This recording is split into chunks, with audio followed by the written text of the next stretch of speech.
Ce sommet était censé se concentrer sur l'économie de l'Union européenne, mais sa première moitié a été consacrée aux derniers développements en Ukraine, les dirigeants soutenant un cessez-le-feu immédiat, inconditionnel et de 30 jours, tout en continuant à poursuivre une approche de paix par la force. Le Premier ministre hongrois Viktor Orbán ne s'est pas senti en mesure de soutenir cette démarche, Budapest s'opposant depuis longtemps à l'octroi d'une aide militaire de l'Union européenne à Kiev.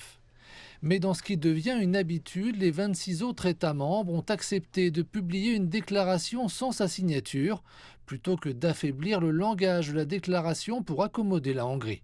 Nous devons respecter les différences. Cependant, nous ne pouvons pas être bloqués parce que la Hongrie pense différemment de tous les autres.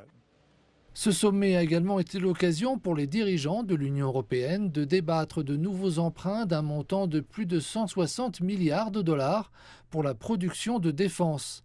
Certains pays comme l'Espagne souhaitent une définition large de la défense qui permettrait aux États d'utiliser cet argent pour des questions connexes, comme les drones qui pourraient également être utilisés pour aider à lutter contre les incendies de forêt. Les menaces qui pèsent sur l'Europe du Sud sont quelque peu différentes de celles qui pèsent sur l'Europe de l'Est. Ce que nous devons faire, c'est améliorer nos capacités en termes de sécurité.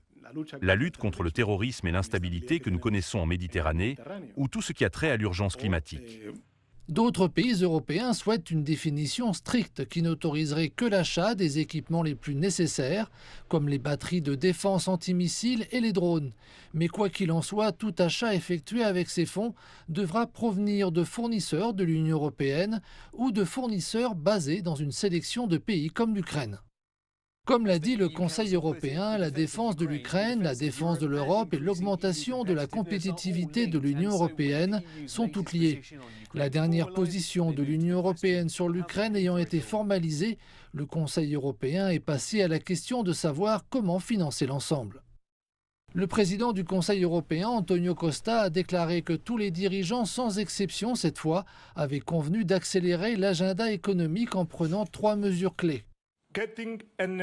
Réduire les formalités administratives inutiles, rendre l'énergie plus abordable pour les citoyens et les entreprises, et transformer les économies réalisées en investissements productifs.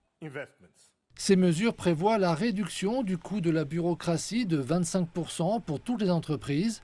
L'Union européenne travaille aussi sur un plan visant à faciliter les investissements dans les entreprises européennes. Enfin, les dirigeants se sont mis d'accord pour réduire les coûts énergétiques, ce qui est particulièrement important pour les industries à forte consommation d'énergie, comme la sidérurgie, qui craignent déjà les nouveaux droits de douane américains. Mais tous les États membres de l'Union européenne affirment vouloir éviter une guerre commerciale.